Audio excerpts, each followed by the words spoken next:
شروع اللہ کا نام لے کر جو بڑا مہربان نہایت رحم والا ہے۔ توہا، ہم نے تم پر قرآن اس لیے نازل نہیں کیا کہ تم تکلیف اٹھاؤ، البتہ یہ اس شخص کے لیے ایک نصیحت ہے جو ڈرتا ہو۔ اسے اس ذات کی طرف سے تھوڑا تھوڑا کر کے نازل کیا جا رہا ہے جس نے زمین اور اونچے اونچے آسمان پیدا کیے ہیں۔ وہ بڑی رحمت والا عرش پر استوا فرمائے ہوئے ہے۔ آسمانوں اور زمین میں جو کچھ ہے اور ان کے درمیان جو کچھ ہے وہ سب بھی اسی کی ملکیت ہے، اور زمین کی تہوں کے نیچے جو کچھ ہے وہ بھی۔ اگر تم کوئی بات بلند آواز سے کہو یا آہستہ تو وہ چپکے سے کہی ہوئی باتوں کو بلکہ اور زیادہ چھپی ہوئی باتوں کو بھی جانتا ہے۔ اللہ وہ ہے جس کے سوا کوئی معبود نہیں، اسی کے اچھے اچھے نام ہیں۔ اور اے پیغمبر، کیا تم تک موسیٰ کا واقعہ پہنچا ہے؟ یہ اس وقت کی بات ہے جب ان کو ایک آگ نظر آئی تو انہوں نے اپنے گھر والوں سے کہا، تم یہیں ٹھہرو، میں نے ایک آگ دیکھی ہے، شاید میں اس میں سے کوئی شعلہ تمہارے پاس لے آؤں یا اس آگ کے پاس مجھے راستہ کا پتہ مل جائے۔ چنانچہ جب وہ آگ کے پاس پہنچے تو انہیں آواز دی گئی کہ اے موسیٰ، یقین سے جان لو کہ میں ہی تمہارا رب ہوں، اب تم اپنے جوتے اتار دو، تم اس وقت طوبے کی مقدس وادی میں ہو، اور میں نے تمہیں نبوت کے لیے منتخب کیا ہے، لہٰذا جو بات وحی کے ذریعے کہی جا رہی ہے اسے غور سے سنو۔ حقیقت یہ ہے کہ میں ہی اللہ ہوں، میرے سوا کوئی معبود نہیں ہے، اس لیے میری عبادت کرو اور مجھے یاد رکھنے کے لیے نماز قائم کرو۔ یقین رکھو کہ قیامت کی گھڑی آنے والی ہے، میں اس کے وقت کو خفیہ رکھنا چاہتا ہوں تاکہ ہر شخص کو اس کا کیے کا بدلہ ملے، لہٰذا کوئی شخص تمہیں اس سے ہرگز غافل نہ کرنے پائے جو اس پر ایمان نہ رکھتا ہو اور اپنی خواہشات کے پیچھے چلتا ہو، ورنہ تم ہلاکت میں پڑ جاؤ گے۔ اور موسیٰ، یہ تمہارے دائیں ہاتھ میں کیا ہے؟ موسیٰ نے کہا، یہ میری لاٹھی ہے، میں اس کا سہارا لیتا ہوں اور اس سے اپنی بکریوں پر درخت سے پتے جھاڑتا ہوں، اور اس سے میری دوسری ضروریات بھی پوری ہوتی ہے۔ فرمایا، موسیٰ، اسے نیچے پھینک دو۔ چنانچہ انہوں نے اسے پھینک دیا، بس پھر کیا تھا، وہ اچانک ایک دوڑتا ہوا سانپ بن گئی۔ اللہ نے فرمایا، اسے پکڑ لو اور ڈرو نہیں، ہم ابھی اسے اس کی پچھلی حالت پر لوٹا دیں گے، اور اپنے ہاتھ کو اپنی بغل میں دباؤ، وہ کسی بیماری کے بغیر سفید ہو کر نکلے گا۔ یہ تمہاری نبوت کی ایک اور نشانی ہوگی۔ یہ ہم اس لیے کر رہے ہیں تاکہ اپنی بڑی نشانیوں میں سے کچھ تمہیں دکھائے۔ اب فرعون کے پاس جاؤ، وہ سرکشی میں حد سے نکل گیا ہے۔ موسیٰ نے کہا، پروردگار، میری خاطر میرا سینہ کھول دیجئے اور میرے لیے میرا کام آسان بنا دیجئے، اور میری زبان میں جو گرا ہے اسے دور کر دیجئے، تاکہ لوگ میری بات سمجھ سکے، اور میرے لیے میرے خاندان ہی کے ایک فرد کو مددگار مقرر کر دیجئے، یعنی ہارون کو جو میرے بھائی ہے، ان کے ذریعے میری طاقت مضبوط کر دیجئے اور ان کو میرا شریک قرار بنا دیجئے، تاکہ ہم کثرت سے آپ کی تسبیح کریں اور کثرت سے آپ کا ذکر کریں، بے شک آپ ہمیں اچھی طرح دیکھنے والے ہیں۔ اللہ نے فرمایا، موسیٰ، تم نے جو کچھ مانگا ہے تمہیں دے دیا گیا، اور ہم نے تم پر ایک اور مرتبہ بھی احسان کیا تھا جب ہم نے تمہاری ماں سے وحی کے ذریعے وہ بات کہی تھی جو اب وحی کے ذریعے تمہیں بتائی جا رہی ہے، کہ اس بچے کو صندوق میں رکھو، پھر اس صندوق کو دریا میں ڈال دو، پھر دریا کو چھوڑ دو کہ وہ اسے ساحل کے پاس لا کر ڈال دے، جس کے نتیجے میں ایک ایسا شخص اس بچے کو اٹھا لے گا جو میرا بھی دشمن ہوگا اور اس کا بھی دشمن، اور میں نے اپنی طرف سے تم پر ایک محبوبیت نازل کر دی تھی، اور یہ سب اس لیے کیا تھا کہ تم میری نگرانی میں پرورش پاؤ۔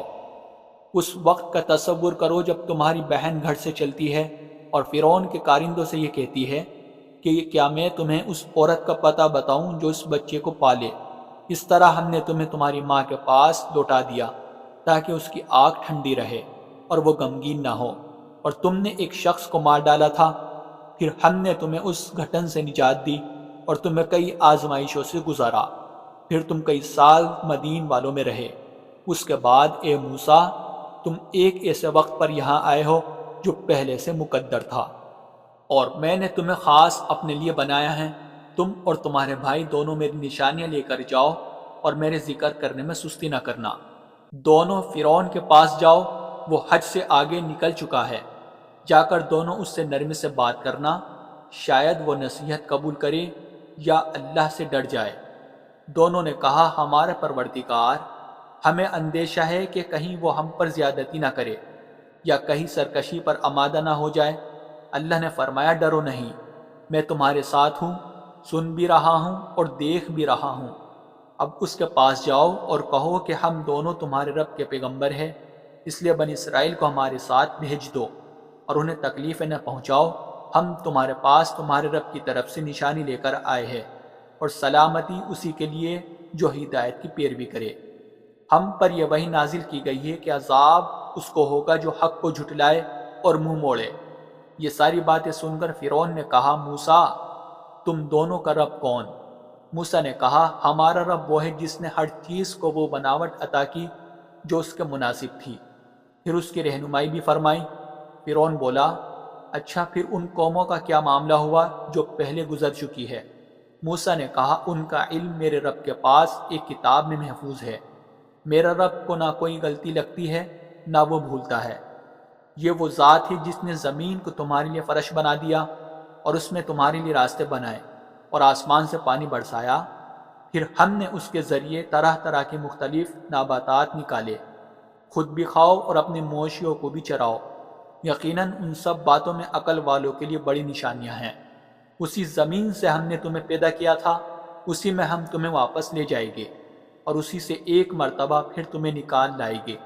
حقیقت یہ ہے کہ ہم نے اس فرعون کو اپنی ساری نشانیاں دکھائی، مگر وہ جھٹلاتا ہی رہا اور مان کر نہیں دیا۔ کہنے لگا موسیٰ کیا تم اس لیے آئے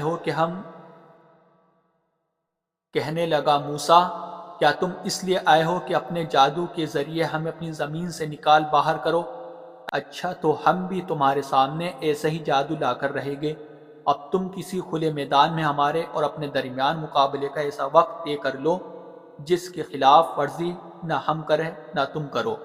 موسیٰ نے کہا تم سے وہ دن طے ہے جس میں جشن منایا جاتا ہے، اور یہ بھی طے ہے کہ دن چھڑے ہی لوگوں کو جمع کر لیا جائے۔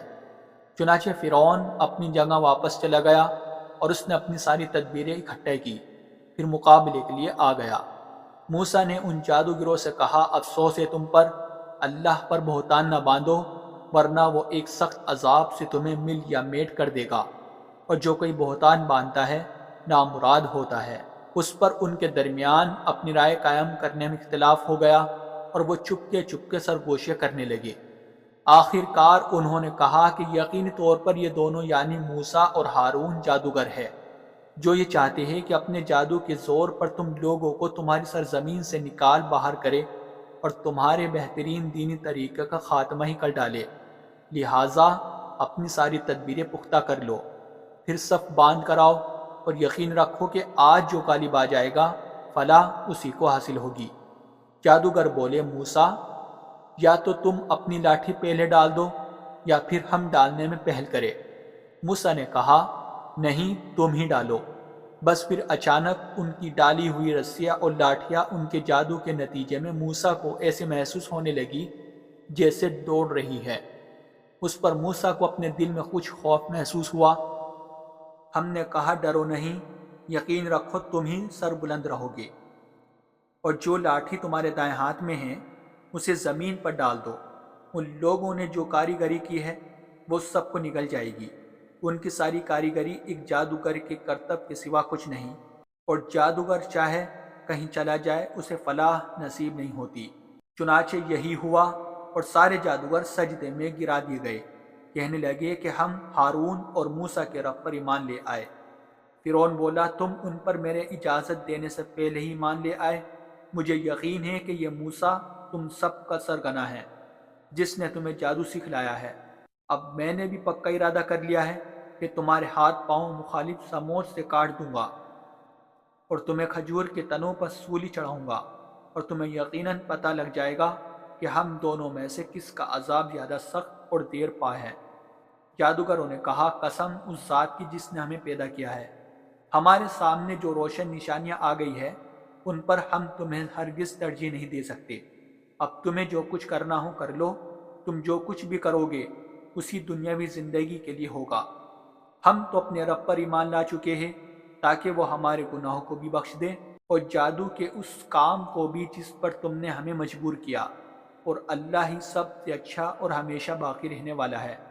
حقیقت یہ ہے کہ جو شخص اپنے پروردگار کے پاس مجرم بن کر آئے گا، اس کے لیے جہنم ہے، جس میں نہ وہ مرے گا اور نہ جیے گا، اور جو شخص اس کے پاس مومن بن کر آئے گا، جس نے نیک عمل بھی کیے ہوگے، تو ایسے ہی لوگوں کے لیے بلند درجات ہے۔ وہ ہمیشہ رہنے والے باغات جن کے نیچے نہریں بہتی ہوگی، جن میں وہ ہمیشہ رہیں گے، اور یہ صلہ ہے اس کا جس نے پاکیزگی اختیار کی۔